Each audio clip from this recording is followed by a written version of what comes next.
Arratsaldeon, gaur urriaren 19 asteartea hauek dira Iruñerriak eta Nafarroak utzitako albiste nagusienak. Arnaldo Otegi EH Bilduko koordinatzaile nagusia eta Arkaiz Rodriguez sortuko idazkari nagusia agerraldi bateratuan etaren biktimei jasan duten sufrimenduagatik atsegabea adierazi diete. Osasun departamentuak datorren astelehenean hasiko du gripearen aurkako txertoa eta koronavirusaren aurkako 3. dosiarekin konbinatuko da 70 urtetik gorakoen eta arrisku oso handiko biztanleen artean. Landa-garapeneko eta ingurumeneko departamentoa balantze positibo egin du Madrilen izan den Nafarroko barazkien astearen inguruan. Nafarroko administrazio auzitegiak bertan bera utzi du Zizur nagusiko udaleko plantilla organikoan idazkaritza, gazteria teknikari eta obretako langile lanpostuetarako euskera jakitaren eskakizuna. Hezkuntza departamentoak enplegurako lanbide heziketaren noraino iritsi nahi duzu kanpaina aurkeztu du. Txibite lehendakariak hezkuntza inklusiboa berritzailea eta aukera berdintasunaren bermatzailea defendatu du ikasturtearen irekieran. Itaroa bizitegi gunea merkataritza eremuarekin lotuko duen uharteko oinezkoentzako eta bizikletentzako pasabide berriaren obrak azaroan hasiko dira. Iruñeko udalak berriz ere abiatuko ditu auzo eztabaidaguneak pandemiak eragindako murrizketak kendu ondoren. Iruñako urte hasierarako estalitako aurrendako 6 jolasgune berri izanen ditu Arrotxapean, Buztintxurin, Txantreaz Lezkairun, Sanduzelaien eta Azpilagainan. Iruñeko udalaren energia agentziak Debaldezko lantegiak jarriko ditu martxan etxeko argindarraren fakturan aurrezteko aholkuak emateko.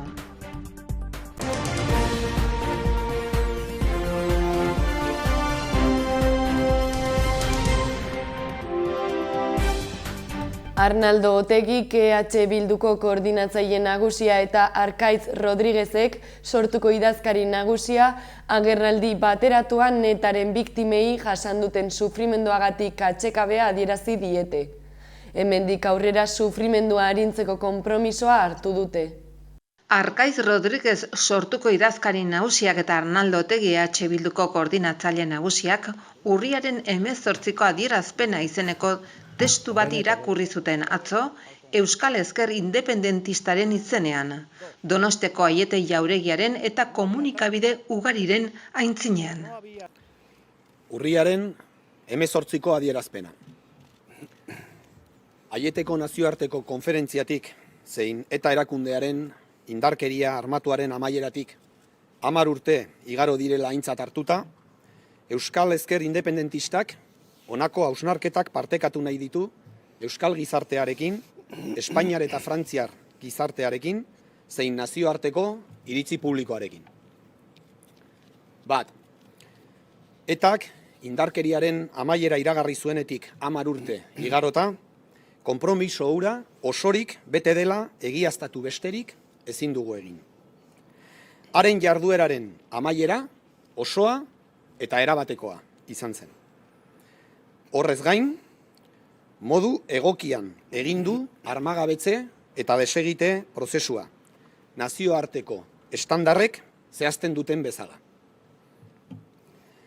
Halako prozesuak zailak izaten direla aintzat hartuta, balioa aitortu behar zaio etak bere erabakiak batasunez hartu izanari. Antzeko ezaugarriak dituzten beste prozesu batzuetan, gerora sortu izan diren arazo larriak agertzea saiestu baitu horrek. Modu irmo, ausart eta arriskatuan bide erabat baketsuen aldeko apustua egin zuten haiek, arrakasta erabatekoa eta eztabaida ezina lortu dute. Lidergo bakarrez aritu zirela argi geratu da. Edonola ere, zalantzarik gabe, Euskal gizarte osoarena da arrakasta. 2. Etzen iruzurrik egon. Etzen kalkulu taktiko bat izan. Igarotako denborak agerian utzi du orduan hartutako erabakiaren izaera estrategikoa. Euskal Ezker Independentistak bide soilik baketsu eta demokratikoekiko hartutako konpromisoak konbentzimendu etiko eta politikoei erantzuten zien eta erantzuten die. Aldatu ezineko eta betirako erabakia da. Ezker independentistak egiaztatu du egindako apustuaren zintzotasuna eta emandako hitzaren betetzea. 3. Bake justu eta iraunkorrerako bidea egiteak biktima guztien aitortza eta erreparazioa eskatzen du. Guztiena. Ez dugu haietako bat bera ere ahazten. Gaur, etaren indarkeriak eragindako biktimen aipamen berezia egin nahi dugu. Gure atxekabea eta mina adierazi nahi diegu jasan duten sufrimenduagatik. Gure egiten dugu haien mina.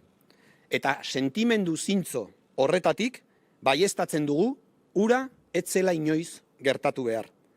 Inork ezin du gogoko ukan ura guztia gertatu izana. Ez da denboran hainbeste luzatu izana ere. Haietera lehenago iristea lortu behar genuen. Zoritxarrez, iraganak ez dauka atzera bueltarik. Esan dezakegun ezerk ez du eragindako mina ezabatuko. Baina konbentzituta gaude, arintzea behintzat posible dela. Errespetuan, adeitasunean eta memorian oinarrituta. Bihotzez, esan nahi diegu, asko sentitzen dugula jasan duten sufrimendua. Eta ahal dugun neurrian, arintzeko konpromisoa hartzen dugula. Beti izango gaituzte horretarako prest. 4. Nazioarteko esperientziak erakusten du, eta haieteko adierazpenak ere hala jasotzen zuen, beharrezkoa dela presoen auziari irtenbidea ematea. Saiestu ezineko erronka da guztiontzat, eta horretarako beharrezkoa da salbuespenezko espetxe politika amaitzea eta konponbide integrala ematea. Aldarrikatu nahi dugu, preso politikoek estrategia armatua gainditzeko izandako parte hartze aktibo, irmo eta erabakigarria. Baita bide baketsu eta demokratikoekiko haien konpromisoa ere. Haiek gabe, ez zen posible izango. Eta 5. Elkarrizketaren, negoziazioaren eta adostasunaren aldeko konpromisoan berresten gara. Hori baita, ezberdintasun politikoak ebatzi eta konpontzeko metodo eraginkor eta demokratikoena. Gatazkaren jatorrian dagoen arazo politikoari irtenbidea emateke dugu oraindik. Arazo nazionalari konponbide demokratikoa ematea ezinbestekoa da. Herri bat gara, nazio bat, eta neurri horretako aitortza eta errespetua zor zaigu. Gure nazio nortasunarekiko errespetua beharrezkoa eta lehen pausoa da bestelako etorkizuna eraikitzeko. Zeinetan erabakia gure herriaren gizartearen esku egongo den. Osasun departamentuak datorren astelenean hasiko du gripearen aurkako txertoa eta COVID-19 aurkako 3. dosiarekin konbinatuko da 70 urtetik gorakoen eta arrisku oso handiko biztanleen artean. 60 eta 69 urte bitarteko pertsonek gripearen aurkako txertoa jasoko dute aste honetan telefonoz eta online zabalduko den kanpaina batean. Osasun departamentuak gripearen aurkako txertaketa kanpainarekin hasiko da helduden astelenean urriaren 28 eta ezaugarri bereizgarri gisa koronavirusaren aurkako txertoaren dosi gehigarri batekin konbinatuko da 70 urte eta gehiagoko pertsonen kasuan, bai eta arrisku oso handiko populaziotzat hartzen direnen kasuan ere. Hitzordua emateko prozesua aste honetan hasiko da eta eran horretan SMS mezua bidaliko zaie 60 urtetik gorako xede biztanleei ezarritako bideen bitartez.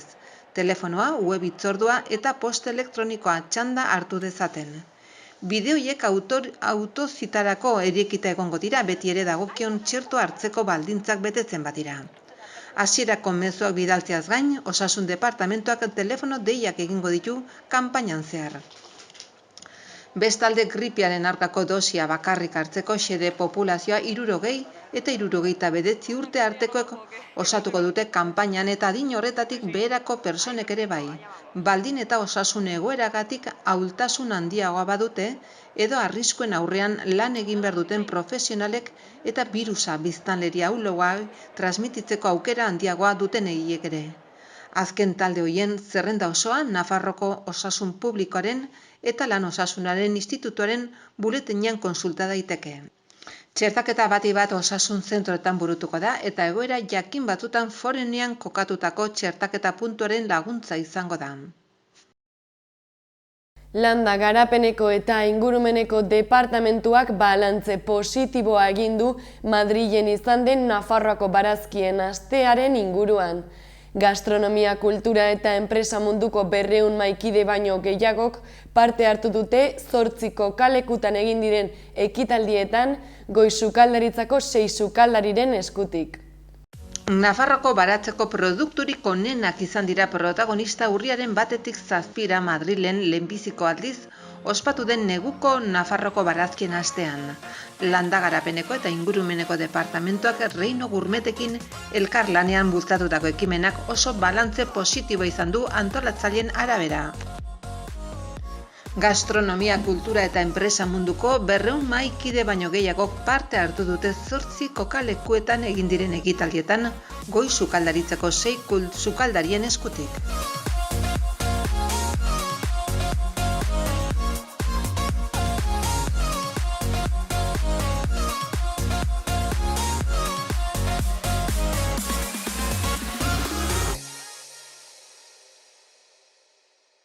Nafarroako administrazio auzitegiak bertan behera utzi du Zizur Nagusiko udaleko plantilla organikoan idazkaritza, gazteria, teknikari eta obretako langile lanpostuetarako euskera jakitearen eskakizuna.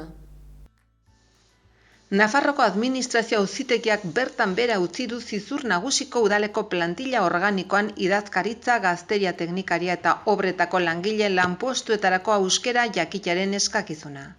Navarra Sumak udal taldeak 2021ko otsailaren 25ko osoko bilkuraren erabakiaren aurka aurkeztu zuen errekursoa aintzat hartu du epaitegiak. Erabaki horren bidez urte hontarako plantilla organikoan behin betiko onartu zen lanpostu horietan euskera eskakizuna. Eskuineko hirukoak neurriz kanpokotzat jotzen du C bat mailako hizkuntza eskakizuna idazkaritza lanposturako nahita nahiezko izatea. Gazteriako teknikarien lanpostuari dagokionez eta lanpostu horren berezko funtzioak aztertu ondoren, epaimahaiak uste du ezin dela jo helburutzat dutenik herritarrari oro har, eta nagusiki informazio, orientazio eta arreta ematea. Eta gaineratzen duenez, ez da zehazten eremu miston euskara kualifikatua eskatzen duen jendaurreko zuzeneko arretako lanpostu badenik, eta beraz, eskunaren alegazioare aintzat hartzen du eta baliogabetu egiten du. Azkenik, obretako beharginaren lanpostori dagokionez ebatzen du ezen udalak herritarrei arreta emateko beharretan oinarritzen badu ere, euskeraren nahita nahiezko eskakizuna ezin dela pensatu jendaurreko lana obretako langile baten funtziokiko imanentea denik. Horrela honakoa ondorioztatzen du.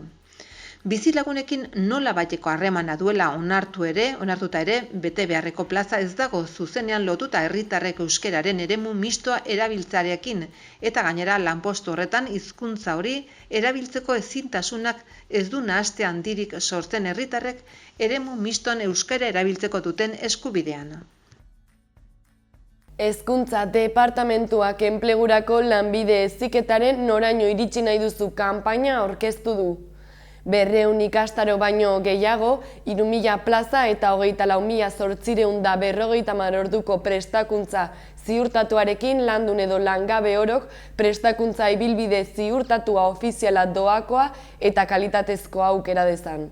Presentar la campaña de formación profesional para el empleo hasta donde quieras llegar. Nafarroko Gobernuko Hezkuntza Departamentuak aurkeztu du enplegurako lanbideen heziketaren kanpaina, noraino iritsi nahi duzu izenekoa.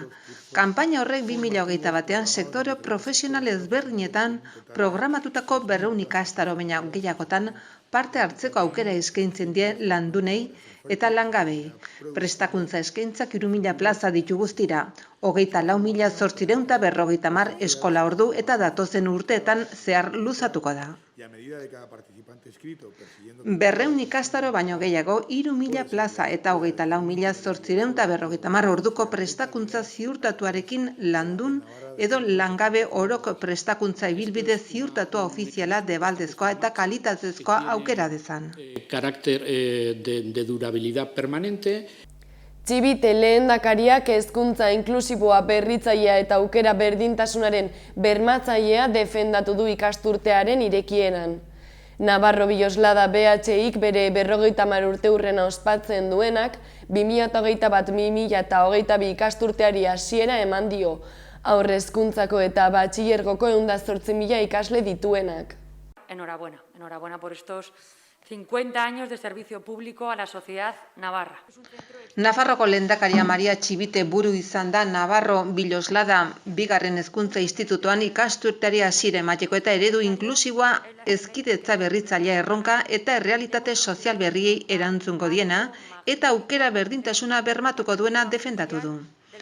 Iruñeko alkatea den Enrique Maia hezkuntza kontseilaria den Carlos Jimeno, Navarro Biloslada zuzendaria den Alberto Arriazu eta gutxi gorabehera 200 ikasle, irakasle eta eskola kontseiluko kidez osatutako ekitaldi honen aintzinean, Txibite lehendakariak gogorarazi du 107.924 direla ikasturte honetan haur hezkuntza, lehen hezkuntza, bigarren hezkuntza eta batxilergoko gelak betetzen dituzten ikasleak.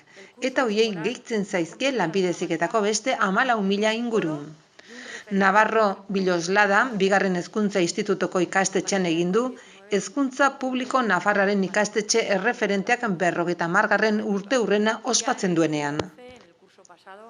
Ikastetxe bikaina zarete erreferente bat hezkuntza publikorako kontuan hartuz zuen eskaintza, zuen kudeaketa eta ikasturte ikasle bakoitzak ahalik eta heziketa onena jaso dezan egindako zuen lan guztiak edota konpromisok erakusten duten ekarpena aitortu du lehendakariak. No solo en la superación de la pandemia, sino importantes mejoras cualitativas para el sistema. Itaroa bizitegi gunea merkataritza eremuarekin lotuko duen uharteko oinezkoentzako eta bizikletentzako pasabide berriaren obrak azaroan hasiko dira. Herrilan departamentua Guillen Obras y Proyectos SL enpresari esleitu dizkio lanak 585.900 euroren truke. Uharteko oinezkoentzako eta bizikletentzako pasabide berriaren obrak azaroan hasiko dira Itaroa bizitegi gunea merkataritza eremuarekin lotuko duena.